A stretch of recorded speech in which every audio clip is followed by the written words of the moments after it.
Hello नमस्कार प्रिय देखिए इस क्लास के अंदर हम राजस्थान के पशु परीक्षा एग्जाम के लिए पार्ट बी के कुछ महत्वपूर्ण प्रश्न देखने जा रहे हैं और ये सभी प्रश्न बहुत ही महत्वपूर्ण हैं और पशु परीक्षा एग्जाम आने वाले दिनों में जो आपका एग्ज़ाम है उसमें आपको बहुत ही महत्वपूर्ण प्रश्न इनमें से देखने को मिल जाएंगे। और देखिए ये सभी प्रश्न पार्ट बी से संबंधित हैं और 45 नंबर के आपके पार्ट बी के अंदर क्वेश्चन पूछे जाते हैं और इनमें से अगर आप इन सभी प्रश्नों को एंड तक वॉच करते हैं तो आप अपनी एक सीट पक्की मान लीजिए। ठीक है, तो सभी हम प्रश्नों को विस्तार रूप से देखेंगे, तो वीडियो के एंड तक बने रहिएगा। सभी महत्वपूर्ण प्रश्न हैं। अगर आपको इन प्रश्नों का आंसर पहले से आता है तो साथ ही साथ कमेंट ज़रूर करिएगा। चलिए आज का जो महत्वपूर्ण प्रश्न है चारा विकास प्रबंधन का, तो देखिए प्रश्न इस प्रकार है। तो देखिए बहुत ही शानदार क्वेश्चन है। क्वेश्चन नंबर 1, ऐसी भूमि जहाँ पर घास प्राकृतिक रूप से उगी हुई हो कहलाती है। तो देखिए ऐसी भूमि जहाँ पर घास प्राकृतिक रूप से यानी कि जैसे बारिश होती है और घास अपने आप उगती है, किसी मानवों द्वारा नहीं उगाई जाती है, उसे कहते हैं प्राकृतिक रूप। ठीक है, तो देखिए प्राकृतिक रूप से उगी हुई घास को कौन सी भूमि कहते हैं, तो इसके ऑप्शन है उद्यान, तट, चारागाह, इनमें से कोई नहीं। तो इस क्वेश्चन का ऑप्शन 3 बिल्कुल सही आंसर हो जाएगा। ठीक है, ऑप्शन 3। और देखिए इस प्रश्न का विस्तार रूप से देखें अगर, तो विस्तार रूप इस प्रकार होगा।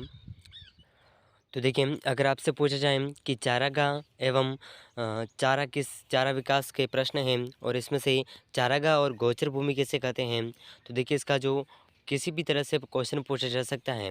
ठीक है, या तो उदाहरण देकर के पूछा जाए या फिर ऑप्शन के अंदर पूरा ये जो सवाल है दिया जाए।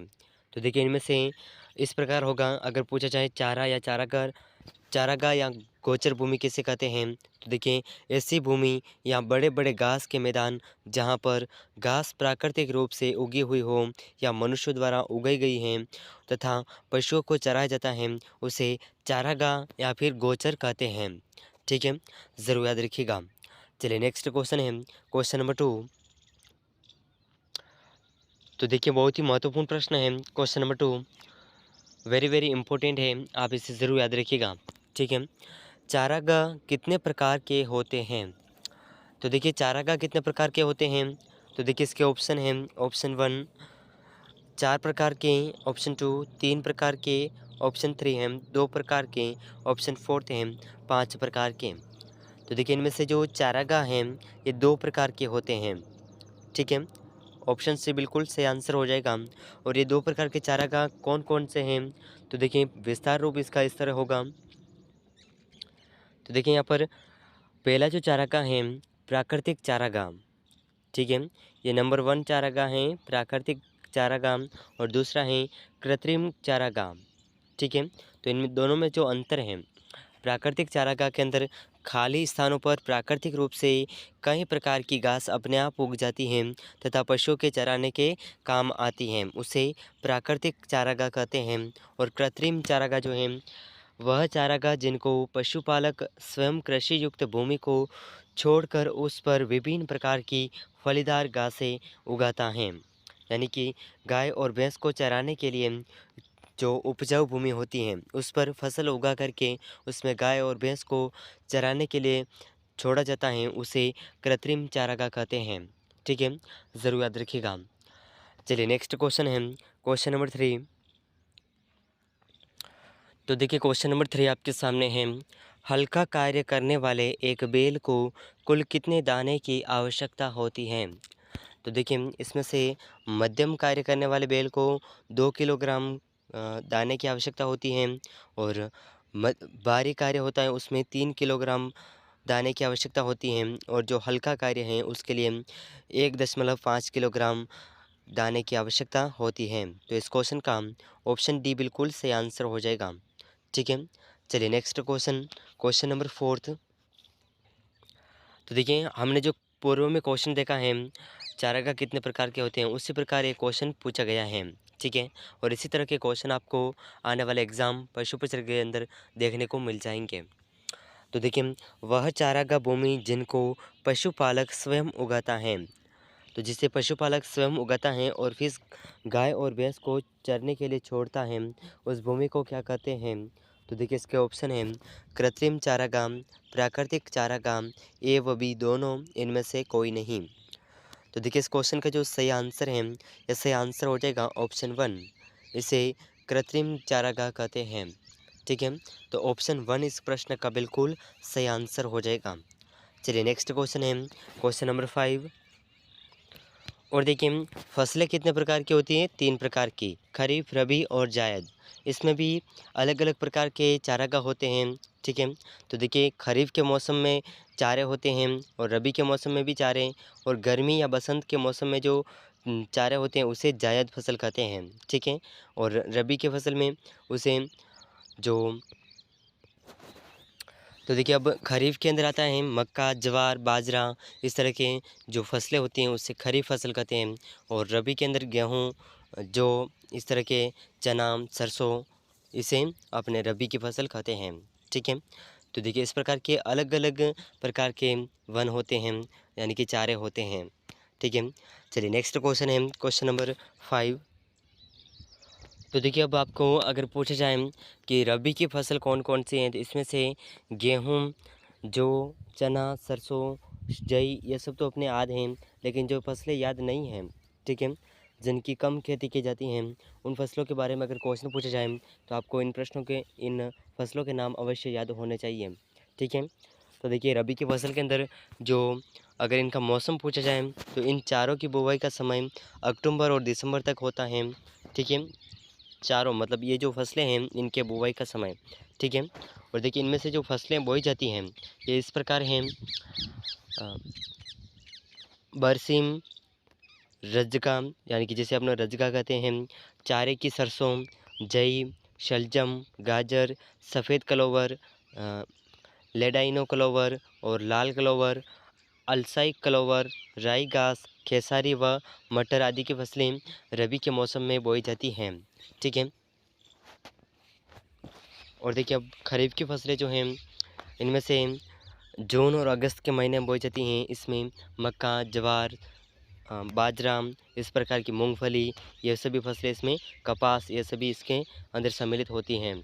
ठीक है, और देखिए अब जायद की फसल के अंदर जो है इसमें से मार्च से लेकर के मई और जून तक इसकी बुवाई होती है, और इसमें सूडान घास, मक्का, मकचरी, बाजरा, जवार, लोबिया, नेपियर घास, गिनी घास आदि होते हैं।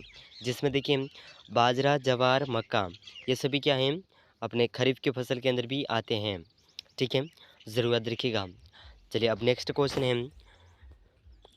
तो देखिए यहाँ पर क्वेश्चन पूछा गया है कि बरसीम एक चारे वाली फसल है तथा इसे बोने की सिफारिश की जाती है, यानी कि बरसीम फसल को कौन से मौसम के अंदर बोया जाता है। ठीक है, तो इसका जो समय है, इसके ऑप्शन है मार्च अप्रैल माह में, अक्टूबर और नवंबर के माह में, जून जुलाई माह में, जनवरी और फरवरी माह में। तो देखिए इन चारों ऑप्शन में से बरसीम एक रबी की फसल है। ठीक है, और रबी की फसल को अक्टूबर से नवंबर माह के बीच में बोया जाता है। ठीक है, तो इस प्रश्न का ऑप्शन सी बिल्कुल से आंसर हो जाएगा। ठीक है, ज़रूर याद रखिएगा। चलिए नेक्स्ट क्वेश्चन है। तो देखिए इसमें से क्वेश्चन पूछा गया है कि खरीफ फसल का हरा चारा नहीं है। तो जो इसमें से ऐसी कौन सी फसलें हैं जो खरीफ के मौसम में नहीं बोई जाती हैं। ठीक है, ये क्वेश्चन के अंदर पूछा गया है, क्वेश्चन को ध्यान से समझना है। ठीक है, तो देखिए खरीफ की फसल का हरा चारा नहीं है तो कौन सी फसल है, मकचरी, रजगा, गवार, बाजरा। तो इसमें से गवार, बाजरा और मकचरी ये तो खरीफ के हैं, लेकिन इसमें से जो रिजगा, यह रबी की फसल के अंदर आता है। जब रबी की फसल की बुआई की जाती है उसी समय इस फसल की भी बुआई की जाती है। ठीक है, तो ये ऑप्शन बी इस प्रश्न का बिल्कुल सही आंसर हो जाएगा। चलिए नेक्स्ट क्वेश्चन। तो देखिए अब वानस्पतिक गुणों के आधार पर चारे का वर्गीकरण 2 रूपों में किया गया है। ठीक है, दलहनी चारे की फसलें और अदलहनी चारे की फसलें। इसमें से अब बात करें दलहनी चारे की फसलें कौन कौन सी हैं, तो देखिए दलहनी चारे की फसलें भी 2 प्रकार की होती हैं, जिसमें हरा चारा और सूखा चारा। ठीक है, तो सूखे चारे के अंदर आती हैं मूंग, मटर, चना, दलहनी, सुंदी घास और अरहर। ठीक है। और इसमें हरा चारे के अंदर आती हैं बरसीम, रिजगा, लहसुन, गवार, लोबिया, मेथी। ठीक है, ज़रूर याद रखिएगा। और अब अदलहनी चारे इस प्रकार हैं। तो देखिए इसमें से अदलहनी चारे की फसलें हैं, ये भी 2 प्रकार की होती हैं, सूखी फसलें और हरी फसलें, जिन्हें सूखने के बाद में प्रयोग किया जाता है। और एक ऐसी प्रकार की होती है जिसे हरी के जो हरी होती हैं उसका प्रयोग किया जाता है। ठीक है, तो देखिए इसमें से जो सूखी हैं यह है गेहूँ, जौ, ज्वार, बाजरा, मक्का, सूखी घासें हैं ये सभी। ठीक है, और हरा चारा सूडान घास, नेपियर घास, ये इसका बिल्कुल सही आंसर हो जाएगा। ठीक है, तो देखिए इस क्वेश्चन के अंदर हमने पशु परीक्षा एग्जाम के पार्ट बी से संबंधित कुछ महत्वपूर्ण प्रश्नों को विस्तार से समझने का प्रयास किया है। और ये प्रश्न आपको आगे आने वाले एग्ज़ाम पशु परीक्षा एग्जाम का जो आपका एग्ज़ाम है उसमें आपको पार्ट बी से संबंधित इनमें से बहुत से प्रश्न देखने को मिल जाएंगे। तो सभी प्रश्न बहुत ही महत्वपूर्ण हैं। अगर आपके इन सभी प्रश्नों में से कितने क्वेश्चन सही हुए हैं कमेंट में ज़रूर बताइएगा। और इसी के साथ में अगर आप चैनल पर नए हैं तो चैनल को सब्सक्राइब ज़रूर करिएगा और इस क्लास को अपने दोस्तों तक शेयर ज़रूर करना। ठीक है, और देखिए पशु परीक्षा एग्जाम के पार्ट बी से संबंधित और पार्ट वन से संबंधित रेगुलर क्लासेस करेंगे, महत्वपूर्ण प्रश्नों की क्लासेस करेंगे। तो इस चैनल पर ज्वाइन इस चैनल के साथ में जुड़े रहिएगा। ठीक है, और सभी महत्वपूर्ण प्रश्न हैं और आगे आने वाले एग्ज़ाम के अंदर आपको इनमें से बहुत से प्रश्न देखने को मिल जाएंगे। तो देखिए मिलते हैं अगले महत्वपूर्ण प्रश्नों के साथ में, तब तक के लिए जय हिंद, जय भारत।